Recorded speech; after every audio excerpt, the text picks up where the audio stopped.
Welcome, everyone, to our deep dive into the world of Viktor Schauberger.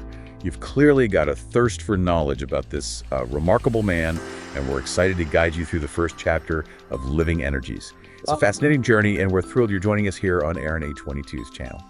Schauberger's story is one that's both inspiring and sadly a bit tragic. He was a visionary deeply connected to nature who saw the world's energies in a way that defied conventional science. Yet he faced ridicule and exploitation, much like other pioneers who dared to challenge the status quo. It's almost a pattern, isn't it? These brilliant minds like Mozart and Max Planck, who pushed the boundaries of human understanding, often face resistance. But let's focus on Schauberger's unique perspective. He believed that Western science was, in his words, an octave too low. He felt that science was overly focused on material outcomes, missing the deeper energetic processes at play. He even went so far as to call modern education upside-down methods, believing it contributed to the very environmental destruction he was desperately trying to prevent. His time as a forest warden in early 20th century Austria really shaped his worldview. Imagine those vast, untouched forests, a living laboratory where he could observe nature's energy undisturbed. He is particularly captivated by running water, believing it held profound secrets. He even suggested it had a magnetic effect on consciousness. This wasn't just about aesthetics. He felt a deep connection to the very life force within water. And this led him to challenge the scientific focus on explosion, the kind that powers our combustion engines. He proposed implosion, instead a natural process of energy concentration and cooling. Implosion for Schauberger was the key to nature's incredible efficiency, a way to tap into natural cycles and energies that operate in perfect harmony. Think of the elegant spiral patterns found throughout the natural world. Schauberger saw these as evidence of implosion at work, from the smallest seashells to the vast expanse of galaxies. He saw nature as the ultimate model for sustainable technology. One striking example is his work with water. He observed how natural vortexes and rivers actually cool and energize the water, a stark contrast to the disruptive forces of modern hydraulic engineering. Schauberger was deeply concerned with the health of water, calling it the organism, the very foundation of life. To him, water wasn't just a chemical compound, but a living entity with a life and death impacting every other organism. He even went so far as to claim that the sun, the source of light and warmth we all know, is actually cold and dark. That's one of his most controversial ideas, right? He based it on personal experiences, claiming to access knowledge beyond our physical senses. He pointed to the increasing darkness of the sky as you approach the sun, and the fact that light disappears in a vacuum as evidence. It's a radical concept, no doubt. Yeah. He urged us to question our assumptions and consider the possibility that our perception of the sun might be limited. Now, this might seem like a huge leap from water, but for Schauberger, it was all connected. He saw a unified energy flowing through everything, a concept he explored through the principle of resonance. So how did he explain this idea of resonance? He believed that energy could be transferred between systems without loss when their frequencies align harmonically. Think of musical instruments. When two strings are tuned to the same note, one can vibrate the other without even touching it. Schauberger argued that this principle extends far beyond sound, influencing the very structure and behavior of matter. He seems to suggest that everything is vibrating at a certain frequency, and those vibrations interact with each other in ways we're only beginning to understand. Exactly. And this brings us to another crucial element in Schauberger's worldview: trees. He was a passionate advocate for their role in maintaining a healthy ecosystem and a balanced climate. He didn't just see them as passive elements in the landscape. He called them biocondensers, concentrating energy and channeling it through their structure, influencing the entire surrounding environment. He was deeply critical of modern forestry practices that disrupted these natural growth patterns and the delicate energy flow within trees. He argued that this disruption had far-reaching consequences impacting everything from soil health to the climate. He saw this reflected in another one of his controversial claims, the distinction between what he called the full and half hydrological cycles. Okay, I'm intrigued. What's the difference between these two cycles, and why did Schauberger believe it was so important? The full hydrological cycle, according to Schauberger, involves the natural flow of water from the Earth's interior to the atmosphere and back again. It's a closed loop driven by temperature gradients and the inherent properties of water itself. He saw this as a self-sustaining system where water is constantly being purified and energized as it cycles through the environment. So what about the half cycle? What disrupts this natural flow? Human activities, primarily deforestation, urbanization, large-scale agriculture, anything that interferes with the natural pathways of water. Schauberger believed this disruption leads to a cascade of negative effects. Soil degradation, drought, flooding, even climate change. He was sounding the alarm, wasn't he? Warning us about the consequences of our actions. He was. He sought a clear choice between two paths. One aligned with nature's principles leading to life and abundance, and another based on exploitation and unsustainable practices ultimately leading to destruction. He didn't mince words, did he? But he also offered solutions, practical ways to realign ourselves with nature's wisdom. He did. And we'll dive into those solutions in the next part of our deep dive. We'll explore Schauberger's groundbreaking inventions like the log flume and delve deeper into his principles for working in harmony with water.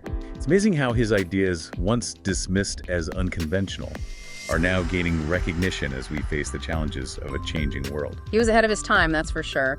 And we have a lot to learn from his deep understanding of nature's intelligence. Let's pick up where we left off with Schauberger's stark warning about the consequences of disrupting the natural water cycle. He believed that our modern approach to water management, with his emphasis on dams, canals, and straight pipelines, actually diminishes the very life force of water. So he wasn't just concerned about water quantity, but water quality, right? He felt that how we treat water directly impacts its vitality and our own well-being. Exactly. He was particularly critical of the use of chlorine and other chemicals to treat water. While these methods might kill harmful bacteria, he argued that they also stripped water of its essential life force. He even went so far as to distinguish between what he called seepage springs and true springs. Now that's a distinction I haven't heard before. Yeah. What did he mean by that? Well, seepage springs, as the name suggests, are formed when groundwater seeps out of the ground, often following the contours of the land. They provide water, but not necessarily of the highest quality. So what sets true springs apart? Schauberger believed that true springs originate deep within the earth, where water is subjected to immense pressure and undergoes a process of natural purification and energization. He claimed that this water emerging from the depths possessed unique qualities that promote health and vitality. It sounds like he saw these true springs as a source of almost sacred water, something far more than just a chemical compound. That's a great way to put it. He believed that healthy, vibrant water was essential for all living organisms, and he was constantly seeking ways to enhance those qualities. He even applied this thinking to his engineering projects, like his famous log flumes. Right, those log flumes are a great example of how he put his theories into practice. But before we dive into that, I'd like to go back to his idea that the sun is cold and dark. It's such a radical concept, and I'm still trying to wrap my head around it. It's definitely one of his most challenging ideas. He admitted that it couldn't be explained through conventional science, that it came from a different kind of knowing, what he called free consciousness. He described sending his free consciousness to places beyond the reach of our physical senses, gathering information that defied the limitations of our current scientific instruments. Exactly. He argued that true understanding came not just from observation and measurement, but also from intuition and direct experience. He claimed to have accessed this deeper knowledge, and the coldness of the sun was one of the revelations he brought back. He also observed that the sun rotates faster at its equator than at its poles, a phenomenon he attributed to the interplay between temperature and magnetism. He believed that the slower rotation at the poles was due to the influence of what he called biomagnetism, a force he associated with cooling and contraction. He argued that the sun's magnetic field lines converge at the poles, creating a denser, more concentrated energy field, almost like a giant brake, slowing down its rotation. So he's suggesting that the sun's magnetic field plays a role in regulating its temperature and rotation. Precisely. And he contrasted this with the faster rotation at the equator, which he attributed to the expansive force of heat. It was this constant dance between opposing forces, he believed, that shaped the sun's behavior. It's a fascinating concept, this idea that the sun isn't just this static ball of fire, but a dynamic living entity with complex forces at play. And remember, for Schauberger, everything was connected. This understanding of the sun wasn't just an isolated theory. It informed his entire worldview, from the way water flows to the importance of trees to the design of his inventions. Speaking of inventions, let's talk about those log flumes. He faced a lot of skepticism from traditional engineers when he proposed building them. Absolutely. The established method for transporting logs down mountainsides was to rely on gravity and brute force, often damaging the logs and disrupting the surrounding ecosystem. Schauberger took a different approach, one that was inspired by his deep understanding of water's natural behavior. He designed the flumes with curves and spirals mimicking the natural flow of water, creating a gentler, more efficient way to transport the logs. He understood that water doesn't naturally flow in straight lines. It meanders, it swirls, it creates vortices, and he incorporated those principles into his designs. The result was a system that not only transported logs more effectively, but also did so with minimal damage to the environment. It's a great example of how his unconventional thinking led to practical solutions. He didn't just challenge the status quo, he offered tangible alternatives, proving that it was possible to work in harmony with nature, even in industrial applications. And his insights weren't limited to log flumes.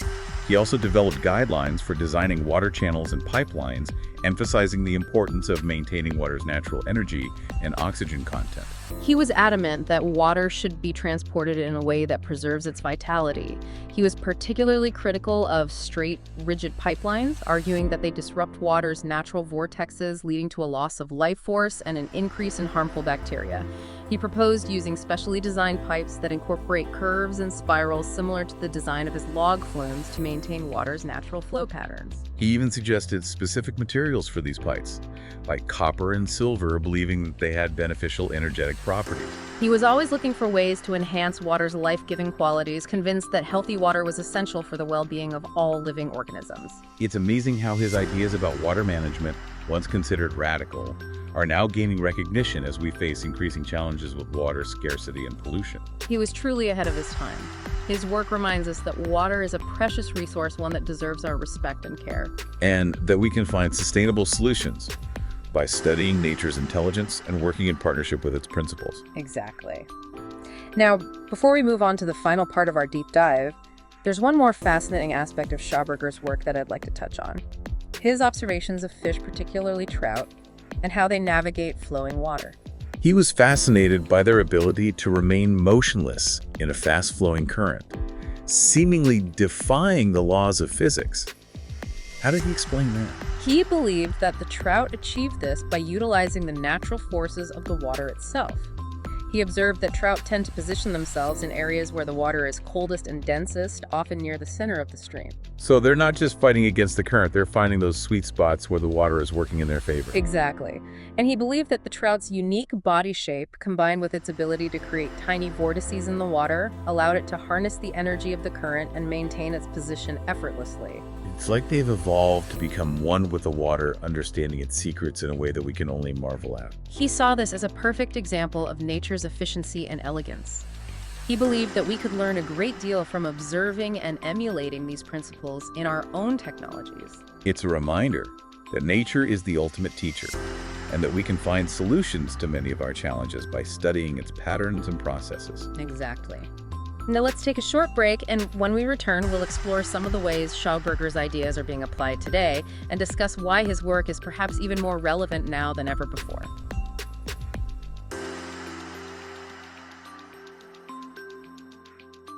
Welcome back to our deep dive into the world of Viktor Schauberger. We've been exploring his fascinating and often controversial ideas about nature's energies, from his belief in the sun's coldness to his insights into the life force of water. And before the break, we were discussing how Schauberger's observations of trout navigating flowing water led him to a deeper understanding of the forces at play in nature. He was convinced that we could learn from these natural processes and apply those principles to create more sustainable and efficient technologies. It's like he was saying, look, nature has already solved these problems. We just need to pay attention and learn from her. Precisely. And he wasn't just talking about fish. He was also fascinated by the way water interacts with solid objects in a stream like rocks and boulders.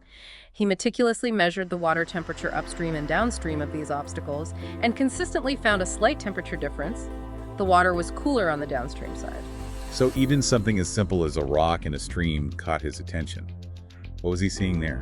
He saw the formation of vortices and eddies as the water flowed past the rocks. These swirling motions, he argued, acted as a natural brake on the water's flow, slowing it down and dissipating heat in the process. So those seemingly chaotic movements were actually playing a vital role in regulating the water's temperature and flow. Exactly. And this was another example for Schauberger of nature's inherent intelligence. It wasn't about brute force or domination, it was about working with the natural forces at play. And this brings us back to one of his most notable inventions, the log flume. He designed these flumes to transport logs down mountainsides using the power of water. But instead of just letting the logs tumble down the slopes, he created a system that mimicked the natural flow of water. He incorporated curves and spirals into the flume's design, creating a gentle swirling motion that transported the logs more efficiently and with far less damage than traditional methods. It's like he turned the destructive force of rushing water into a graceful dance. And he proved that it was possible to work in harmony with nature, even in industrial applications. The success of his log flumes, despite the initial skepticism he faced, demonstrated the power of his unconventional thinking. It's a testament to his courage and his willingness to challenge the status quo. And his ideas about working with nature are more relevant than ever today.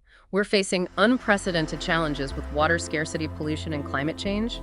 Schauberger's work reminds us that we can find solutions by studying nature's patterns and processes and applying those principles to our own technologies. He was a true pioneer, a visionary who saw the interconnectedness of all things. And while some of his ideas might seem radical, they offer a fresh perspective on our relationship with the natural world. He challenged us to move beyond a mindset of domination and control towards one of cooperation and harmony, to see ourselves not as separate from nature, but as an integral part of it. And that's a powerful message. One that we can all learn from Viktor Schauberger's legacy is a reminder that we have the potential to create a more sustainable and harmonious future by working in partnership with the wisdom of nature. We encourage you to delve deeper into his work and discover for yourself the profound insights he offers. And be sure to join us for our next deep dive, where we'll continue to explore fascinating topics. Thanks for listening.